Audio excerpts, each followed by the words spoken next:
Will it work? We don't know. Welcome all to the Todge's Tank Show.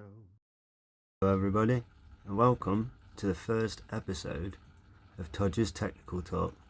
So today I want to talk to you about the nitrogen cycle, about the one you know, about the one you probably don't know, and then another that is attached slightly. I'm going to try and show you by what I've written on a tank. So what I've done is I've tried to be a little bit inventive. I've written some stuff on the front of these tanks. I hope you're going to be able to see it and use it as a reference while we go through the different nitrogen cycles, and I explain why it's important for both your water, your substrate, and what you keep in your tanks and keeping everything healthy. So first thing we're going to get into is the one that you should all know. We start with ammonia in the form of either NH3 or NH4. Gets converted to nitrite, form of NO2, and then to nitrate, NO3.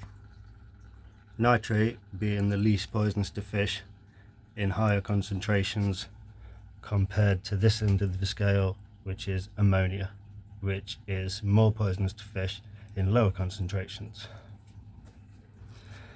Now we'll go to the other nitrogen cycle. So plants, which we are told want the nitrates, which indeed do, when they do uptake nitrate, which as you can see here is actually the least favourable nutrient source for a plant, because what the plant has to do is create enzymes which take energy that convert or deoxidize the nitrate, so they remove an oxygen molecule, take it back down to nitrite, and then using more enzymes that they produce that take more energy, they convert it again, removing another oxygen, back to ammonium, which is NH4+. Ammonium is the nutrient source that the plant synthesizes to make its own amino acids, nucleic acids, and chlorophyll.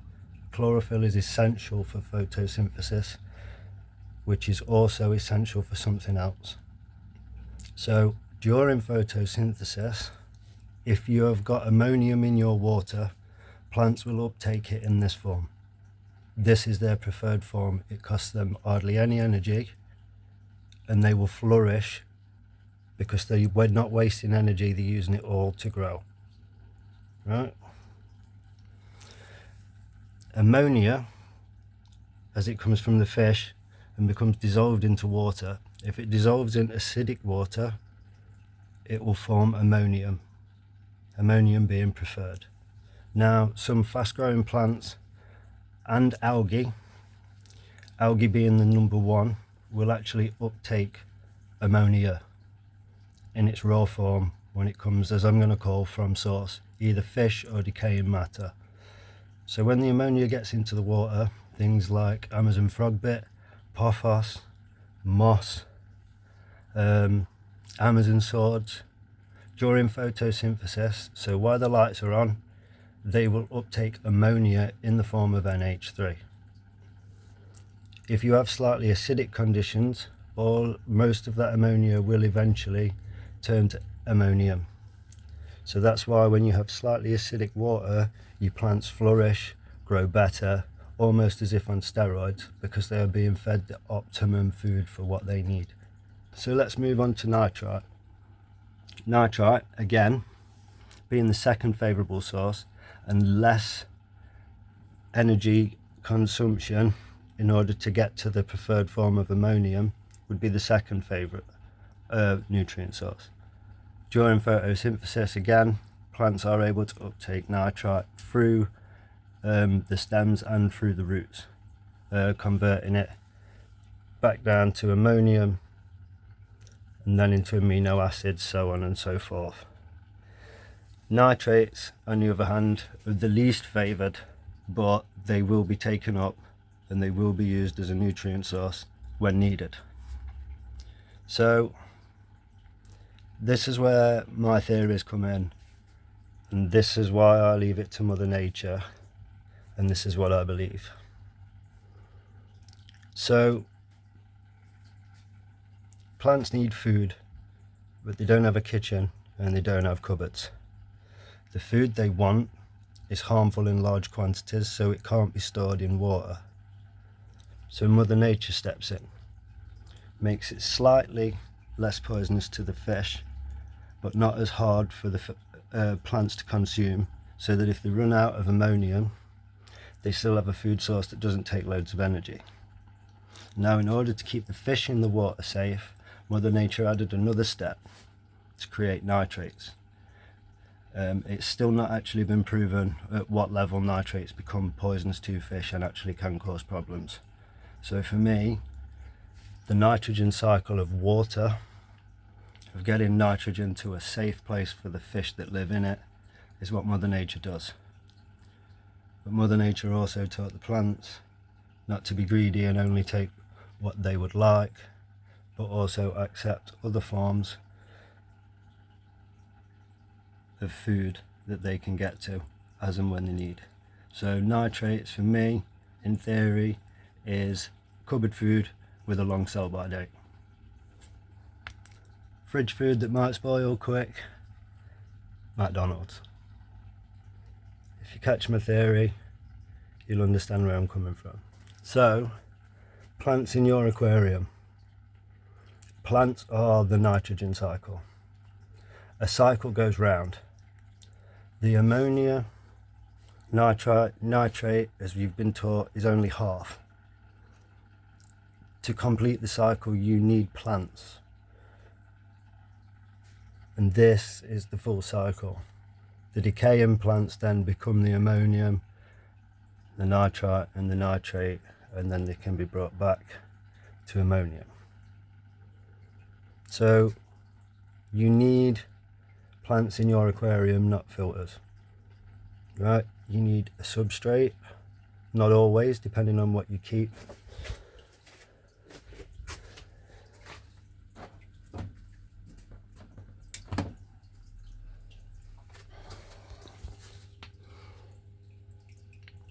Bare bottom, moss, and that is Bacopa australis on the top.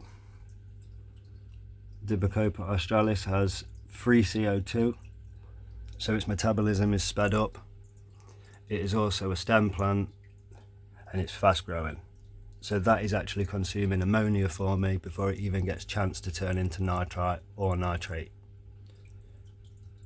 So that's that one sorted. I also have moss as well, just to make sure, and then underneath that moss there is mold. We'll get on to what that does later on, but these fish are happy, these are fine, and these get fed twice a day, every day, and I don't do water changes. Mother Nature knows how to keep these fish safe because there is a full nitrogen cycle in there that is capable of combating anything harmful which she would not let happen to the creatures of her nature.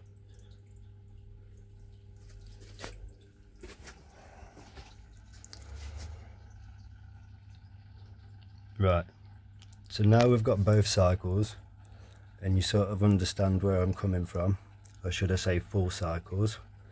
We'll now go through how these happen within your water and substrate. So if you take this tank's water volume as a substrate, we'll start in the top layer and then this being the water above. And in layers we have aerobic, anoxic and anaerobic. Aerobic meaning that there is free oxygen molecules within the water dissolved. Anoxic means there is no free oxygen in the form of dissolved O2 in the water, but there is bound oxygen. Now bound oxygen would be O3 and O2 in the nitrogen cycle. Now, archaea and bacteria are within this cycle, and I'll talk about them in a second. But the bound O2 can go through a process in an anoxic condition. So the Comomox nitrospira in the anoxic conditions, what they actually do is they remove the bound oxygen from nitrite and nitrate within the water to deoxidize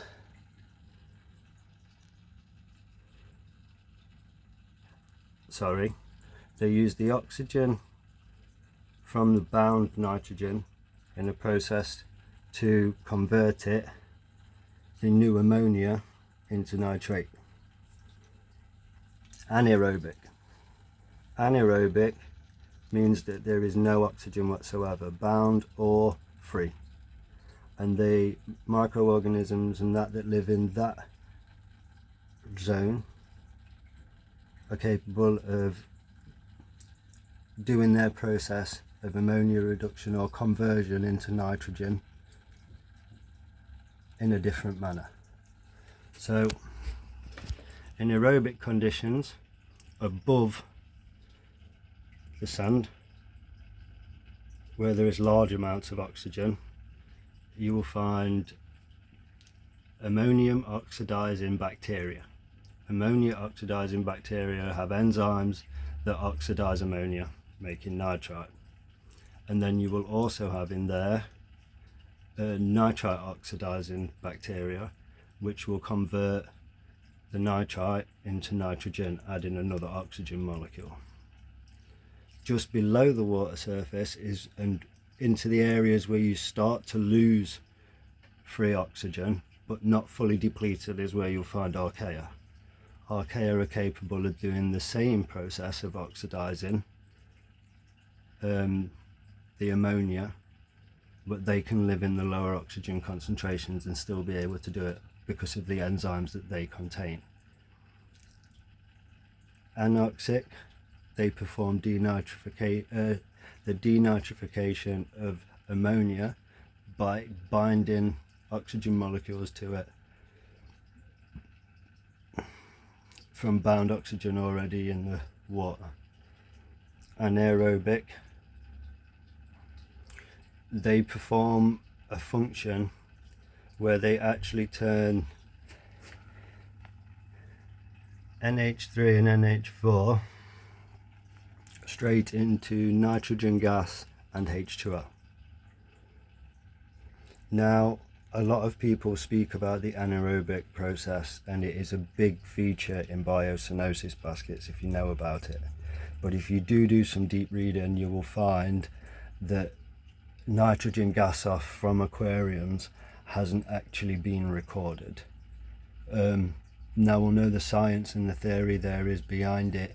It may well be that the nitrates are being taken out of the system because the anoxic process is removing the oxygen from nitrates and actually using it to detoxify ammonia in a different process. Now, this is quite technical and I am not a scientist. This is my take on this. But I kept tanks in this manner with no filters, substrates and plants initially because I knew if I supplied what nature had and left it to her, she would find a way and I shouldn't have to worry, and I never did have to worry.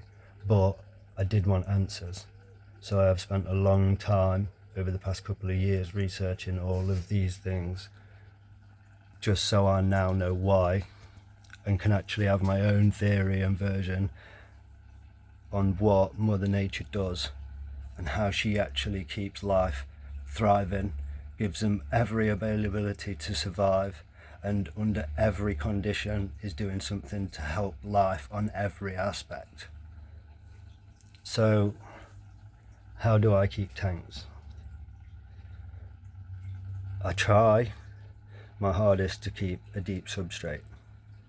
As I have shown you, I do keep tanks without. That was just a tank that needed setting up. That is a quick tank, and that's how I do it. Most of my tanks though do have quite a deep substrate in comparison to what they are. So we already know that no matter what point on this cycle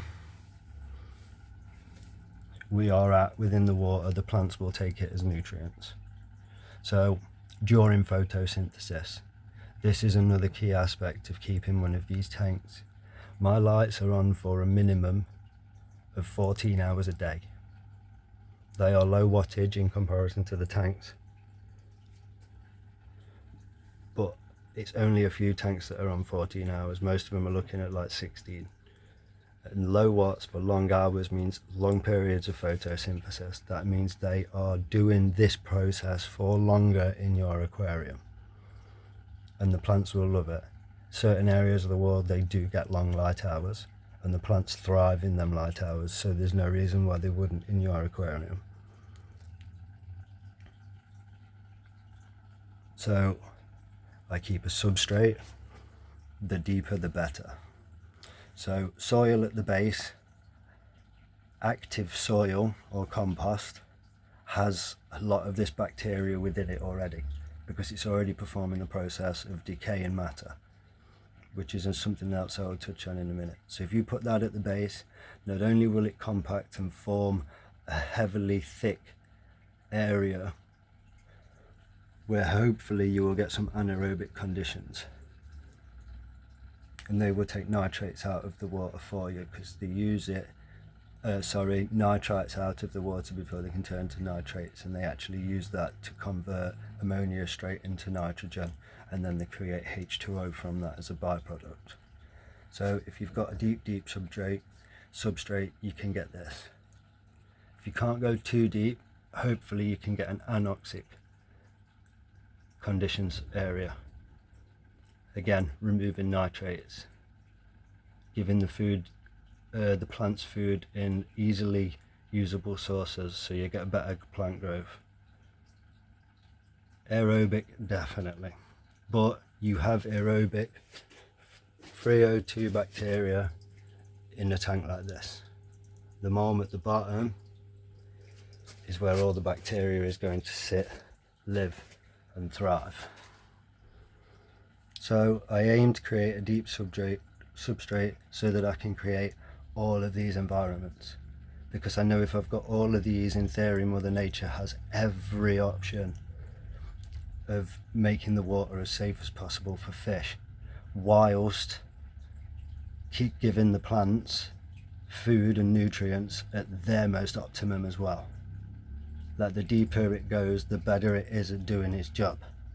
Nitrogen gets into the water, free nitrogen, plants can take that in through another nitrogen process through the leaves and such during photosynthesis.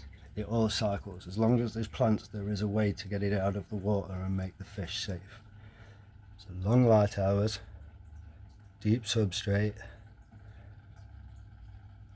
and you need to create quite a lot of ammonia. So large numbers of fish in tanks isn't an issue. Put them in at the start and you will have an issue. But if you create a tank, especially if you've already got one tank running, and you make sure you put a good amount of plants in to start with, fast growing ones, mosses, as well as slow growing plants. My theory on slow growing plants is, because they can't compete for the ammonium at the start of the process, they have become more accustomed to eating a diet of nitrates. So slow growing plants are more likely to remove nitrates from your water column and substrate than fast growing ones are, because they're going to want all the available ammonium, and then they'll meet somewhere in the middle for the nitrite, which is where I presume medium growing plants sit. I could be wrong, but it's a theory, and I think as long as you've got plants that may breach or that grow fast in water, some sort of moss, or again fast growing plants down near the bottom, some slower growing plants, and a decent amount of substrate,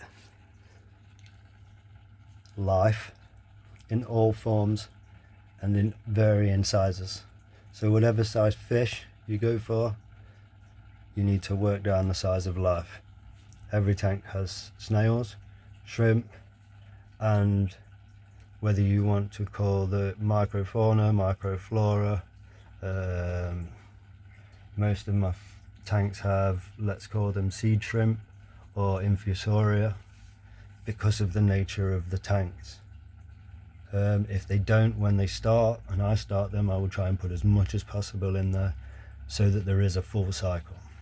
Now, animals, all the way down to microorganisms, break down any decaying matter. As you get into detrivores, they do the job for you. If they're eating it, it's not getting into the water column. And once they've eaten it and consumed it, they've removed something deadly from it, and they've made it less weak and less weak and less weak, all the way down to the form the plants want, ammonium. And that happens from the top of your tank all the way to the bottom of your substrate. So if you have decaying matter, you need detrivores in your tank.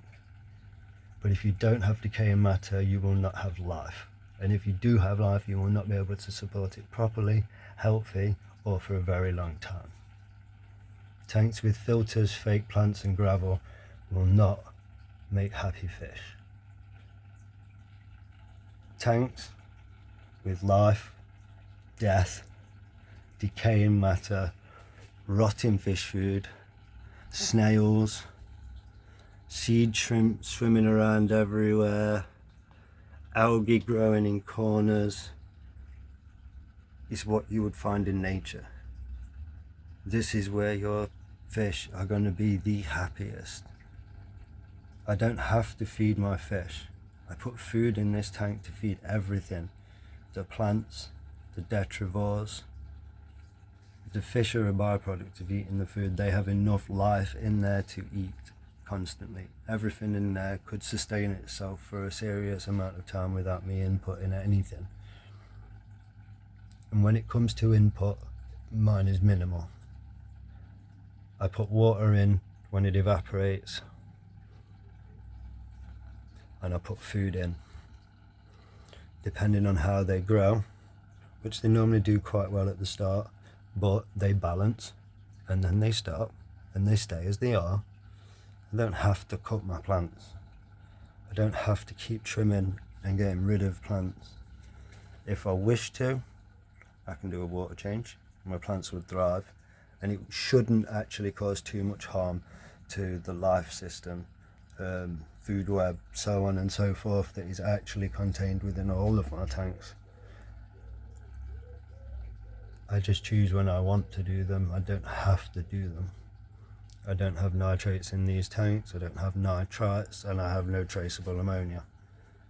That is because a balance means as it is created, it is taken.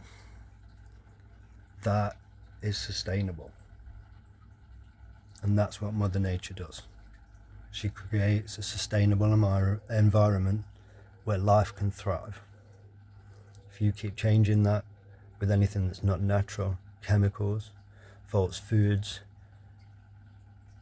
constant water changes filled with chemicals from the top treatment centre, you name it, and you're changing Mother Nature. Old water that's been left for ages is full of life. Plants have chemicals that actually change the soil around them to give them the optimum conditions to grow. If they can do it in the soil, they can do it with the water. This is why sometimes you will have plants that will grow in one tank but not in another. They're having a chemical battle between each other. One is winning and one is losing. One's creating conditions that the other one cannot thrive in. That's because different things need different nutrients. And the same as humans use carbohydrates as energy. If we didn't consume carbohydrates or have fat stores or eat fat, our body has the capability of breaking down protein that we either eat or from our muscles and converting it to an energy source so that we can survive. Mother Nature has created all of this. My job is just to try and replicate it, to keep these happy. Now, I'm going to stop rambling. I hope you've learned a little bit of something. And if you do like Todge's technical talks, I'm sure I can find some other subjects to do with the way I keep these creatures and things that happen within nature and my understanding of things, which is exactly what this is. I may get shot down by scientists, I may not be agreed by everybody, but I did something and then I wanted to know why it worked. So I googled, and then I googled science papers, and then I read science papers that gave me more questions that I couldn't sleep until I answered. So I read more science papers and I got more information, and I found out the science we did know, although it was true, we've learned more. The organisms that we knew lived, we've found more. Processes that we didn't think happen because Mother Nature has allowed genomes to mutate, change, divide, and be able to do things in a way that they couldn't before. Mother Nature is changing and adapting to different conditions all the time. Her job is to create conditions where life can thrive. And as long as we have no input, it will do so. That is the nature of the mother. I did say I was going to stop rambling. I am going to stop rambling now. If you do like and do want to hear any more about Todge's technical talk, like I said, I'll find something else. If not, for now, please just like, subscribe, and I'll try and get as many more videos out there as I can for you about fish and the way I keep them and how simple it actually is, as long as you just provide the correct conditions to start with.